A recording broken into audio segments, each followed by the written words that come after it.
Hi everyone, it's Pastor Wagner. This is my weekly video blog. Today I want to talk about why Jesus is not a socialist. Now it's fashionable opinion among liberal Christians out there to say that Jesus was a socialist because he taught giving alms and helping poor people and so on. And they would say because he taught that, that means that the government ought to take care of the poor. Well, there's a big distinction to be made between using your own money to help the poor, which is noble, and putting a gun to somebody else's head, stealing their money, and then using their money to give to the poor. That's a whole other story. And that's what socialism is. Whenever the government taxes one group at the threat of violence, if you don't pay, of course, they extract money from one group and they give it to another group. That's what you call theft in normal, everyday terminology. There's a large difference between that. You see, Jesus taught the former, that is, giving alms of your own money, when he said in Luke 11:41, but rather give alms of such things as ye have, not that somebody else has that you can steal to give to somebody else. And he said in Luke 12:33, sell that ye have and give alms. So if some philanthropist out there wants to help the poor, fine, sell your own stuff and give to the poor, but don't steal from somebody else to do it, and don't have some government thug do it for you. Jesus condemned the latter, though. He condemned stealing when he said, thou shalt not steal. That includes governments or individuals or anybody for that matter. Now, Jesus taught that the poor would be with us always, and he never taught that world hunger or world poverty would be entirely ended. It'd be wonderful if it was, but it's never going to happen, and Jesus did not teach that it would. He said in Matthew 14 and verse 7, for ye have the poor with you always, and whensoever ye will, ye may do them good.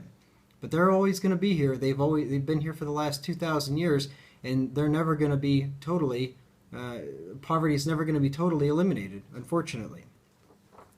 Jesus taught that a businessman has power over his own property and that he is free to contract with workers at whatever agreed upon labor price that they both mutually agree upon, and that nobody has anything to say about that. And nobody can complain about it if it doesn't seem fair.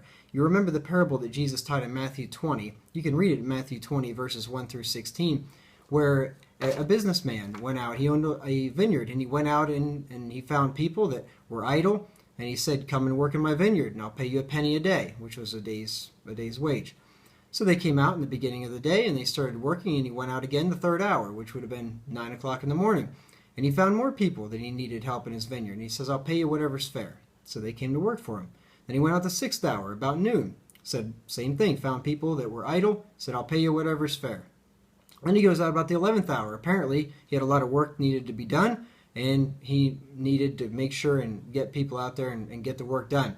So he says, once again, work in my vineyard, I'll pay you whatever's fair. Well, then when pay time comes at the end of the day, he starts with the last, and he gives them a penny. And he goes to the people that started at noon, he gives them a penny. He goes to the people that started at 9 o'clock, gives them a penny.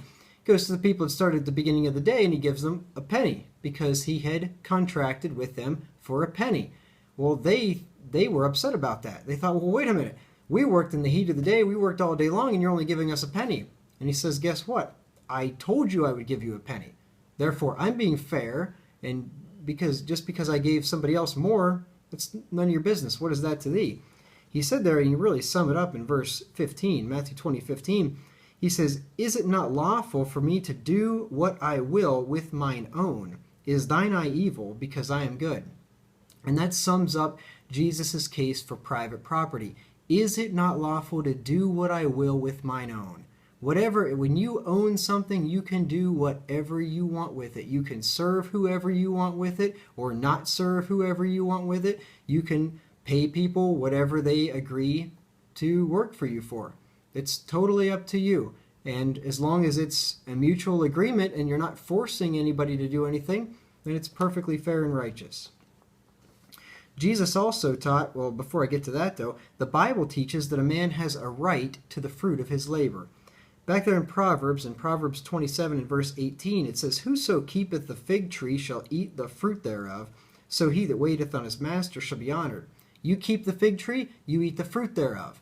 It's a perverse world whenever you keep the fig tree and then some thug comes along and says, hey, I want 35% of the fruit of that. That's not right.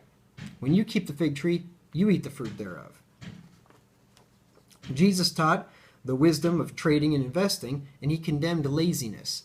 If you remember the parable that he taught in Matthew 25, verses 14 through 30, there was a man that was going into a far country. He gave some talents to some people to take care of for him. He gave to one 5 talents, he gave to another 2 talents, and to another 1 talent, according to their several ability. So once again, Jesus teaches that everybody doesn't have the same ability, and God gives talents to men based on their ability, and employers will likewise give wages to men based on their ability. So the guy with the 5 talents, he trades, and he ends up with 5 more talents.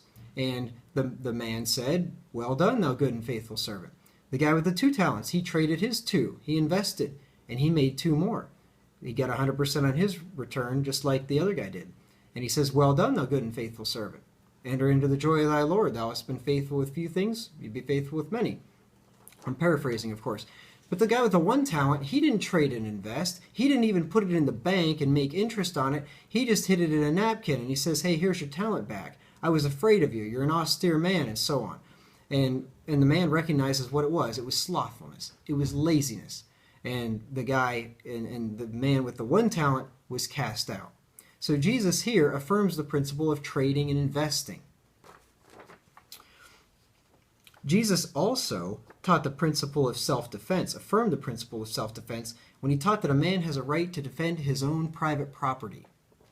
He said in Luke 11 verse 21, when a strong man armed keepeth his palace, his goods are in peace.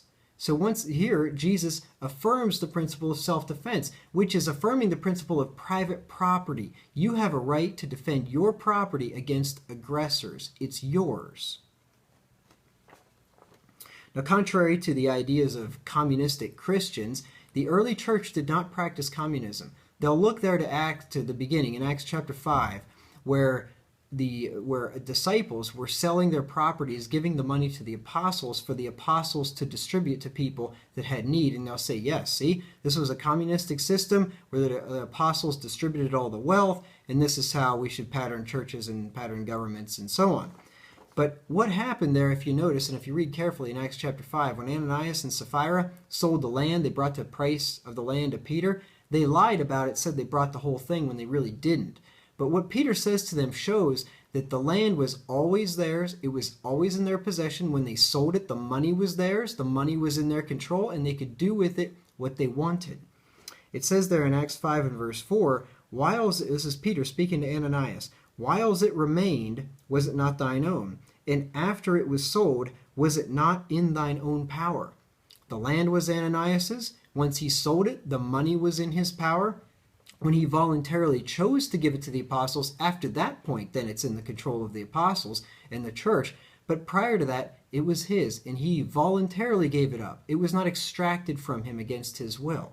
This was not a communistic system.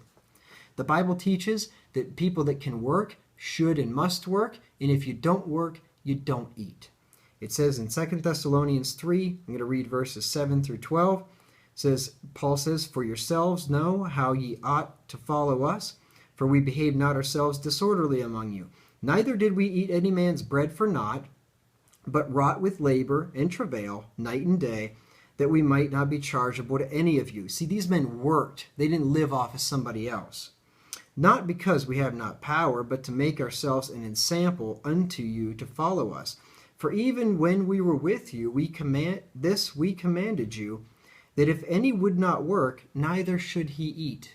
That's a good principle that this country should follow. If you don't work when you can work, you don't eat.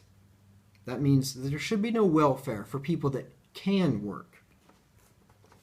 Verse 11, for we hear that there are some which walk among you disorderly, not working at all, but are busybodies. Now them that are such we command and exhort by our Lord Jesus Christ, that with quietness they work and eat their own bread. And the Bible teaches that those who do not provide for themselves and their families when they are able and can, that they're worse than an infidel. It says in 1 Timothy 5 and verse 8, "But if any provide not for his own, and especially for those of his own house, he hath denied the faith, and is worse than an infidel." So remember that. It doesn't matter what your profession of faith is. If you don't provide for yourself and for your family when you're able, you're worse than an infidel. So far from teaching communism or socialism, Jesus was definitely a free market guy. Now, if you want to do charity, that's wonderful, but do it out of your own pocket, not out of somebody else's pocket. Thanks for listening, and I'll talk to you again next week, Lord willing.